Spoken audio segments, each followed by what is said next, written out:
জাতিসংঘের নির্বাচনে বাংলাদেশকে সমর্থনের আশ্বাস মুসলিম দেশের। ওআইসির শীর্ষ নেতাদের সঙ্গে পররাষ্ট্রমন্ত্রীর বৈঠক। দুর্নীতি রোধে ওয়ান স্টপ সেন্টার সার্ভিস চালু হবে জানালো ভূমিমন্ত্রী। গণমাধ্যমের স্বাধীনতা নিশ্চিতের অঙ্গীকার তথ্যমন্ত্রীর। বইমেলার শিশু প্রহরে ক্ষুদে শিক্ষার্থীদের ভিড়। সিসিমপুর না থাকায় ক্ষুব্ধ অভিভাবকরা, বিক্রি বাড়ার আশায় প্রকাশকরা। ফরিদপুরের তুচ্ছ ঘটনাকে কেন্দ্র করে প্রতিবেশীর হামলায় নিহত এক। ঝিনাইদহে বিএনপির দুপক্ষের সংঘর্ষ, আহত 10। রমজানে ঊর্ধ্বমুখী নিত্যপণ্যের দর চড়া। লেবু, শসা, বেগুনের দাম। বাজার নিয়ন্ত্রণে নজরদারি বাড়ানোর দাবি। স্বাগত নিউজ 24 সংবাদে। আর পুরো আয়োজনে আপনাদের সাথে আছি আমি নাফিসা হক। দেখছিলেন বিআরবি কেবল সংবাদ শিরোনামগুলো। যাচ্ছি পুরো খবরে। জাতিসংঘ সাধারণ পরিষদের 81তম অধিবেশনের সভাপতি পদে নির্বাচনে বাংলাদেশের প্রার্থিতার প্রতি পূর্ণ সমর্থন জানিয়েছে সৌদি আরবিয়া, পাকিস্তান, তুরস্ক, ফিলিস্তিন সহ বেশ কয়েকটি দেশ। শুক্রবার জেদ্দায় ওআইসির জরুরি অধিবেশনের ফাঁকে দেশগুলোর প্রতিনিধিদের সঙ্গে বৈঠক করেন পররাষ্ট্রমন্ত্রী খলিলুর রহমান। তখন পররাষ্ট্র মন্ত্রণালয় এক বিজ্ঞপ্তিতে তথ্য জানিয়েছে। ওআইসি বৈঠকে ফিলিস্তিনি ভূখণ্ড সংযুক্ত করায় ইসরায়েলের সাম্প্রতিক পদক্ষেপের তীব্র নিন্দা জানিয়েছে পররাষ্ট্রমন্ত্রী। Bangladesh remains committed to strengthening cooperation with all member states, particularly of OIC, particularly our brothers and sisters across the Muslim Ummah. Mr. Chair, we have assembled at a critical moment to express our unwavering solidarity with the oppressed people of Palestine in the face of yet another unilateral and unlawful measure by the Israeli authorities. আফগানিস্তানের হামলার জবাবে এবার দেশটির বিরুদ্ধে যুদ্ধের ঘোষণা দিয়ে operation গজব লিল হক শুরু করেছে পাকিস্তান। পাল্টাপাল্টি হামলায় দুপক্ষের নিহত হয়েছে 188 জন। এই অভিযানে তালেবানের 27টি সামরিক ঘাঁটি ধ্বংসের দাবি ইসলামাবাদের। আর এদিকে আগ্রাসনের কঠোর জবাব দেওয়ার হুঁশিয়ারি দিয়েছেন পাকিস্তানের প্রধানমন্ত্রী শাহবাজ শরীফ। এমন পরিস্থিতিতে দুই পক্ষকেই সংযম প্রদর্শনের আহ্বান জানিয়েছে জাতিসংঘ। গত সপ্তাহের বিমান হামলার বদলা নিতে বৃহস্পতিবার রাতে সীমান্তে ব্যাপক অভিযান চালায় আফগান বাহিনী। তালেবান সরকারের দাবি, এই অতর্কিত হামলায় তারা পাকিস্তানের সীমান্ত সুরক্ষা রেখা ভেঙে ভেতরে ঢুকে পড়ে। এ সময় তুমুল সংঘর্ষের পর বহু পাকিস্তানি সেনাকে জীবিত আটক এবং তাদের বিপুল অস্ত্রশস্ত্র লুট করার কথা জানিয়েছে কাবুল।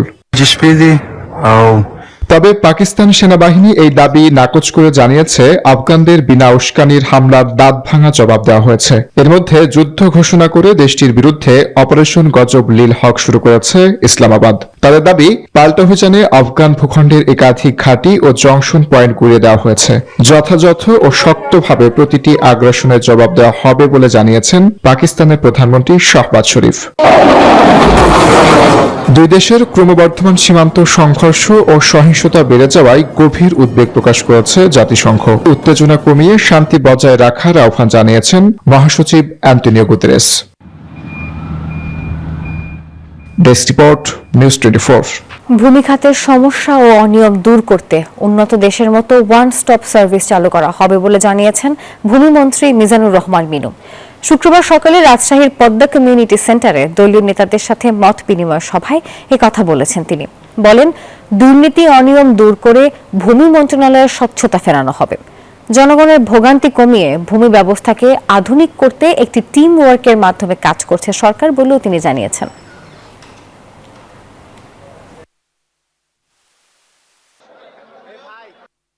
কুখ্যাত হেলাল নির্বাচন কমিশন সে এবং কিছু আমরা যেটা করছে, এটা আমি আপনাদেরকে অনুরোধ করব আপনারা অ্যাপ্রিসিয়েট করেন, পুরো তদন্ত করে এটা ক্যান্সেল করে দেওয়ার ব্যবস্থা করুন। গণমাধ্যমের সর্বোচ্চ স্বাধীনতা নিশ্চিত করা হবে বলে জানিয়েছেন তথ্যমন্ত্রী জহির উদ্দিন স্বপন। সকালে বরিশাল সার্কিট হাউসে একটি সভা শেষে সাংবাদিকদের প্রশ্নের জবাবে তিনি এমন মন্তব্য করেছেন। আরও বলেন, আধুনিক প্রযুক্তি নির্ভর বিশ্ব ব্যবস্থা এবং ইকোসিস্টেমের মাধ্যমে নতুন গণমাধ্যমের সঙ্গে যুক্ত হতে পারেনি এখনো। সামগ্রিকভাবে গণমাধ্যমের ব্যবস্থাপনাটাকে আধুনিক ব্যবস্থাপনার মধ্যে আনতে সরকার কাজ করছে। সরকারের নীতি নির্ধারক সবার সঙ্গে আলাপ আলোচনা করে ধীরে ধীরে আমরা জনগণের কাছে তথ্যের একটা অবাধ সরবরাহ নিশ্চিত করা এবং সাংবাদিকদের সঙ্গে বা সংশ্লিষ্ট সকল অংশীদারদের মতামতের ভিত্তিতেই আমরা একটা জবাবদিহিতার পরিধি প্রথমে নির্ধারণ করব, তারপর সেই পরিধির সীমানার মধ্যে আমরা সর্বোচ্চ স্বাধীনতাকে নিশ্চিত করব। এবার সিসিমপুরের হালুম টুকটুকিরা নেই বইমেলায়, তবে চিত্রাঙ্কন প্রতিযোগিতা আর নতুন বইয়ের গন্ধেই মুখর ক্ষুদে পাঠকের দল। প্রথম শিশু প্রহরে ছিল তাদের জমজমাট আনাগোনা। এদিকে এখনো চলছে স্টল তৈরির কাজ, যা শেষ হবে শীঘ্রই, এমনটি আয়োজকরা জানিয়েছেন। কোমল হাতে শক্ত করে বাঁধা বাবা মায়ের আঙুল, ফাল্গুনের রোদে খুদে পা পড়ল বইমেলায়। রং পেন্সিলের আঁচড়ে কেউ আঁকলো স্বাধীনতার মানচিত্র, কেউ ভাষার জন্য আত্মত্যাগের গল্প। এই মাসে যারা প্রাণ দিয়েছে শুধু মাতৃভাষার জন্য, একটি দেশের সংস্কৃতির মর্যাদার জন্য, তাদের জন্য আমি এই শহীদ মিনার এঁকেছি।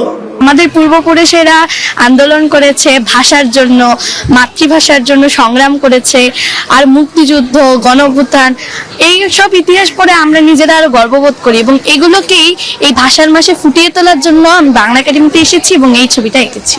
অক্ষরের ভিতর তারা খুঁজে নিচ্ছে রঙিন স্বপ্ন, কল্পনার ডানা আর অজানাকে জানার সাহস। কারো পছন্দ ভূতের গল্প, কারো কমিক্স। আমার ভালো লাগছে, আমি ভয়ানক ভূতের বই নিতে চাই, জঙ্গলে পরিচালনা নিতে চাই।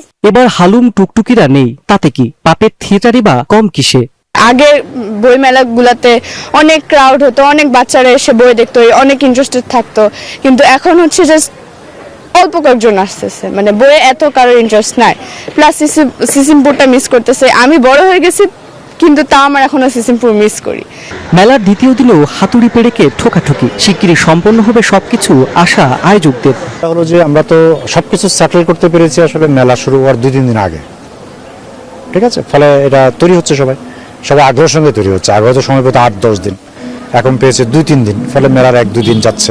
আমার ধারণা আজকে দ্বিতীয় দিন, তো আমার ধারণা স্টলের লোকেরা তৃতীয় দিনে কাজ শেষ করে ফেলবে সব, এবং আপনি এটা পরিপূর্ণ মূর্তিতে চতুর্থ দিন থেকে দেখতে পাবেন। এবার দেরিতে শুরু হয়েছে অমর একুশে গ্রন্থমেলা, চলবে 15 মার্চ পর্যন্ত। রাশেদ রায়হান, নিউজ 24, ঢাকা। বইমেলা নিয়ে আমরা আরো খবর জানবো। আমাদের সঙ্গে সরাসরি যুক্ত হবেন আমাদের সহকর্মী রাশেদ রায়হান। রাশেদ, জানাবেন মেলায় বই প্রেমীদের ভিড় কেমন দেখছেন? সময়টাতে আমরা যেটা পেয়েছিলাম শুরু থেকে পাঠকদের, লেখকদের যে একটি প্রচারণা, সেটি এবার কিছুটা এখন পর্যন্ত সাটা পড়েছে। কারণ প্রথম দিনগুলোতে এখনো আসলে গুছিয়ে উঠতে পারেনি সবগুলো স্টল, প্রকাশকরা, লেখকরা এখনো আসলে কাজ করে যে প্রকাশিত সেসব আসলে চলছে।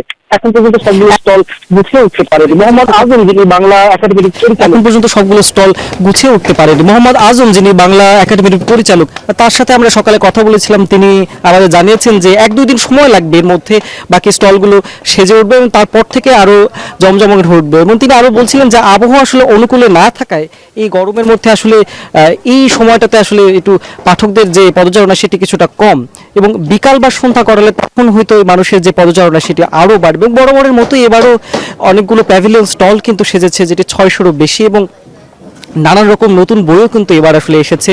এবং সেই লেখক পাঠকদের যে সমাবেশ, যে পদযাত্রা, পদচারণা, সেটি আসলে এবারও দেখার প্রত্যাশায়।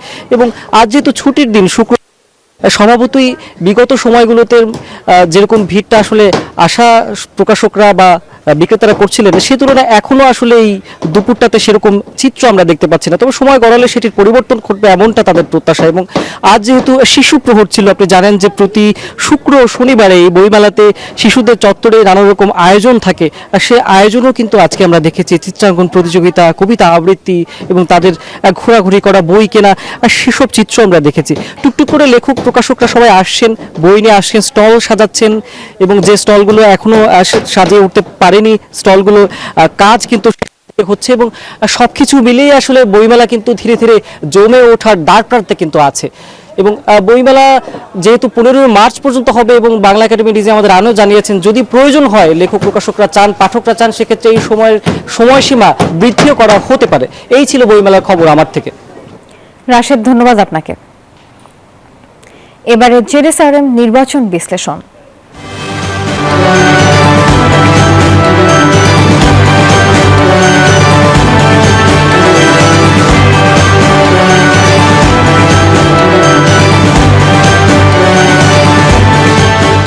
সবার ভরসা পেতে নিজেকে হতে হয় পাতের মতো দৃঢ়, ঠিক যেমনটা জেডএসআরএম 25 বছরের পথ চলায় নিরাপদে রাখার প্রত্যয়ে। প্রধানমন্ত্রী তারেক রহমানের ছেড়ে দেয়া বগুড়া 6 আসনের উপনির্বাচন আগামী 9 এপ্রিল। এরই মধ্যে তফসিল ঘোষণা করেছে নির্বাচন কমিশন। ক্ষমতাসীন বিএনপি প্রার্থী চূড়ান্ত করলেও জামাত সহ অন্য দল প্রার্থী ঘোষণা করেনি। প্রার্থিতার বিষয়ে দলের চূড়ান্ত সিদ্ধান্তের অপেক্ষায় রয়েছে জামাত, আর যোগ্য প্রার্থীকে নির্বাচিত করা সহ বগুড়াবাসী চাচ্ছে সার্বিক উন্নয়ন।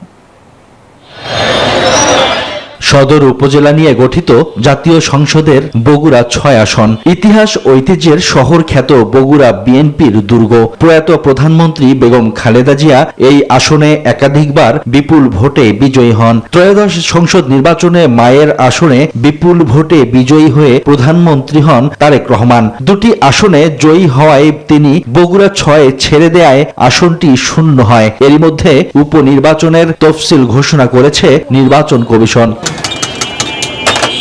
বিএনপি প্রার্থী হিসেবে মনোনয়ন পেয়েছেন জেলা বিএনপি সভাপতি রেজাউল করিম বাদশা। এখনো প্রার্থী ঘোষণা করেনি অন্য কোন দল। দলের চূড়ান্ত সিদ্ধান্তের অপেক্ষায় জামায়াত। আমি মনে করি যদি সংগঠন সিদ্ধান্ত নেয় যে নির্বাচন করবে, যাকে দিয়ে করাবে তিনিই করবেন। যদি আমার ব্যাপারে সংগঠন সিদ্ধান্ত নেয়, আমি সংগঠনের সিদ্ধান্ত মেনে নিতে বাধ্য। ভোটাররা বলছেন গেল 17 বছর অবহেলিত বগুড়া পৌরসভা বাড়েনি, নাগরিক সুবিধা সিটি কর্পোরেশন হয়নি এখনো। উপজেলায় রাস্তাঘাট, ব্রিজ, কালভার্ট সহ শিক্ষা প্রতিষ্ঠানে লাগেনি উন্নয়নের ছোঁয়া।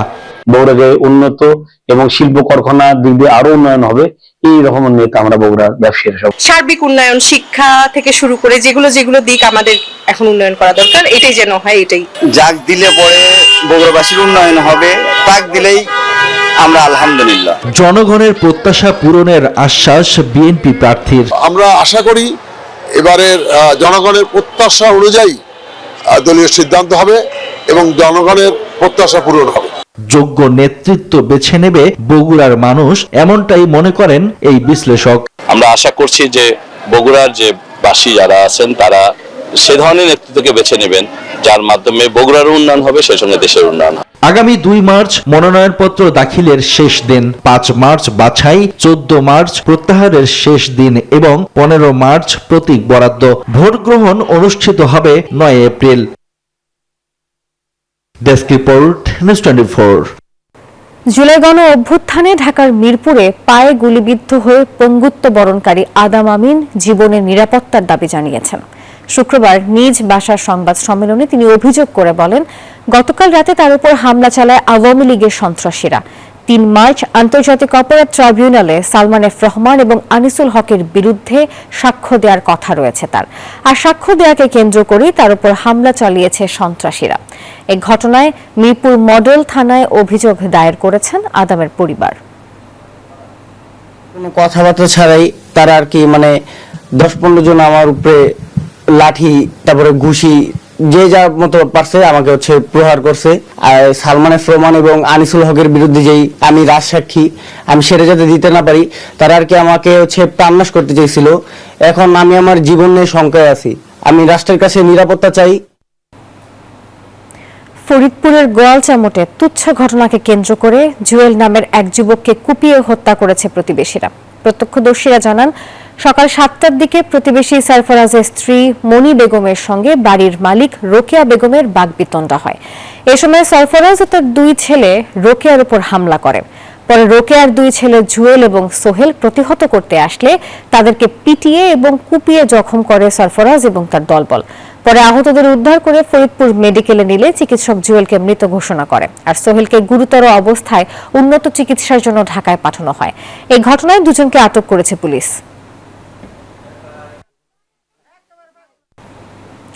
ঝিনাইদহের কালীগঞ্জে বিএনপির 2 পক্ষের সংঘর্ষে 2 পুলিশ সহ আহত হয়েছে 10 জন। পুলিশ ও স্থানীয়রা জানান, ধানের শীষ প্রতীকের প্রার্থী রাশেদ খান দলীয় কার্যালয়ে মহারাজাপুর ইউনিয়ন বিএনপি নেতাকর্মীদের সঙ্গে বৈঠক করছিলেন, আর এ সময় তাদের মাঝে হঠাৎ কথা কাটাকাটি হয়। এক পর্যায়ে তা সংঘর্ষের রূপ নেয়। এক পক্ষের ধাওয়ায় আরেক পক্ষ থানার ভিতরে প্রবেশ করে, আর সে সময় পুলিশ থামাতে গেলে কনস্টেবল সহ 10 বিএনপি নেতাকর্মী আহত হয়। এই ঘটনায় এলাকায় থমথমে পরিস্থিতি বিরাজ করছে। এবার ছুটি বিচ রিসোর্টের সৌজন্যে ঈদ বাজারের খবর।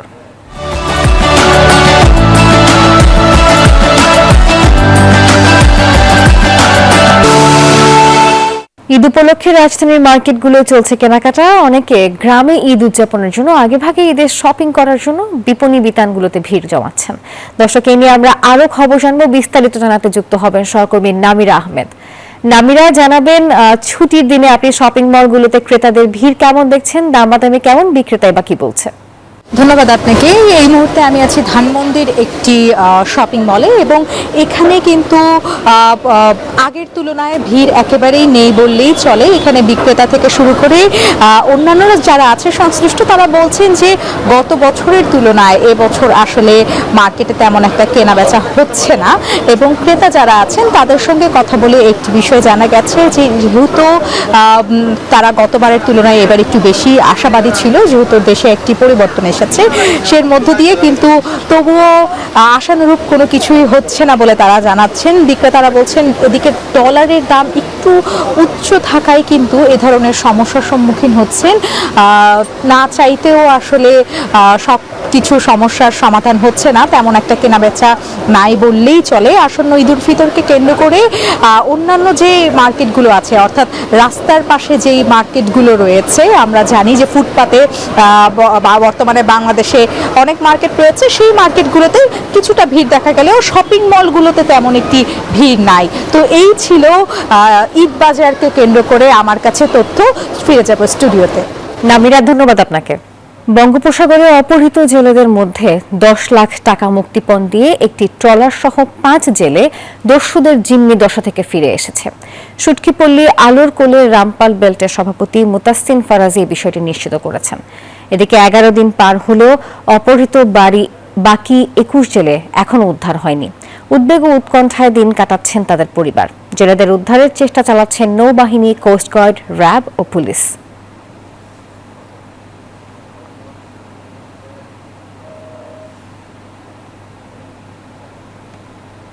এবার মধুমতি ব্যাংক পিএলসি অর্থ বাণিজ্য সংবাদ। রাজধানীর বাজারে নিত্য প্রয়োজনীয় পণ্যের দর এখনো ঊর্ধ্বমুখী। ডাল, ছোলা, বেসন, চিনি সহ বেশিরভাগ পণ্যের দামই 100-র ঘরে। একই উত্তাপ কাঁচা বাজারেও। টমেটো, বেগুন, শসা, গাজরের দাম সেঞ্চুরি ছাড়িয়েছে। মানভেদে প্রতি হালি লেবু বিক্রি হচ্ছে 120 টাকায়। রমজানে পণ্যের দাম বাড়ায় ক্রেতারা হতাশ। আর বাজার নিয়ন্ত্রণে প্রশাসনের নজরদারি বাড়ানোর জোর দাবি তাদের। সাপ্তাহিক ছুটির দিন হওয়ায় বাজার করতে সকালেই রাজধানীর কারওয়ান বাজারে এসেছেন মোহাম্মদ হারুন নামে একজন চাকরিজীবী। তবে নিত্য প্রয়োজনীয় পণ্যের দর ঊর্ধ্বমুখীর কারণে প্রয়োজনের চেয়ে কম কেনাকাটা করছেন তিনি। প্রতি বছরের মতো এই বছরও রোজায় পণ্যের দর বৃদ্ধিতে ক্ষুব্ধও তিনি। যেমন আগে সবজি কিনতাম 2 কেজি 1 কেজি, এখন তো আধা কেজি নিতে হচ্ছে, কারণ 1 কেজি দাম দিয়ে এখন আধা কেজি কিনতে পারতেছে। ওটা আর কি, এখন অনেকে তো কিনতেও পারতেছে। বর্তমানে বেগুন কেজিতে বিক্রি হচ্ছে 150 টাকা, শসা 80, টমেটো 70 থেকে 80, গাজর 80, কাঁচামরিচ 140 টাকায় বিক্রি হচ্ছে। অন্যান্য সবজির দাম 50 থেকে 80 টাকার ঘরে। এছাড়া এবছর রেকর্ড দামে বিক্রি হচ্ছে লেবু। মানভেদে 80 থেকে 120 টাকা হালিতে লেবু বিক্রি হচ্ছে। গরমের সবজি অপেক্ষা আসতে আছে, আর শীতের সবজি কাল শেষ হয়ে যাইতেছে। মাঝামাঝি তো আমদানি বাড়লে দাম সবকিছুর দাম কমে যায়। যেভাবে যে সরকার আসে সেও সে নিয়ন্ত্রণ করে, কিন্তু আমরা আসলে ওইভাবে যে বেতন পেয়ে চলি, তাতে আমাদের এইভাবে চলাফেরা সম্ভব না আর কি। এদিকে এখনো কমেনি ডাল, ছোলা, চিনি, বেসনের দাম। এসব পণ্য কিনতে ক্রেতাকে গুনতে হচ্ছে কেজিতে 100 থেকে 120 টাকা। এখানে কিনে কত লাগাইছেন, বিক্রি কত লাগাইছেন, সম্পূর্ণ মনিটরিং হয়। এখন আমরা চাইলে মন গড়া কিছু করা যায় না। ক্রেতাদের অভিযোগ, সংকটের অজুহাতে নিত্য প্রয়োজনীয় পণ্যের দাম বাড়িয়ে মুনাফা লুটে নিচ্ছেন এক শ্রেণীর ব্যবসায়ীরা। এমন প্রেক্ষাপটে প্রশাসনের নজরদারি বাড়ানোর দাবি তাদের। দামগুলা কমানো প্রয়োজন। আমরা গরিব মানুষ, বর্তমান সরকারকে এগুলো উদ্যোগ নিতে হবে, তাদেরকে বাজার মনিটরিং করতে হবে। সিন্ডিকেটগুলো ভাঙতে পারলে সরকারের জন্য ভালো হয়। এই সিন্ডিকেটের কারণেই সরকারের দুর্নাম হয়। এদিকে কিছুটা কমেছে মুরগির দাম। বর্তমানে সোনালী মুরগি 260 ও ব্রয়লার মুরগি বিক্রি হচ্ছে 170 টাকায়। তবে স্থিতিশীল রয়েছে ডিমের দাম, ডজন প্রতি বিক্রি হচ্ছে 110 টাকায়। ফারজানা রিয়া, নিউজ 24, ঢাকা। সংবাদের এখনকার আয়োজনে পর্যন্ত। ধন্যবাদ সবাইকে।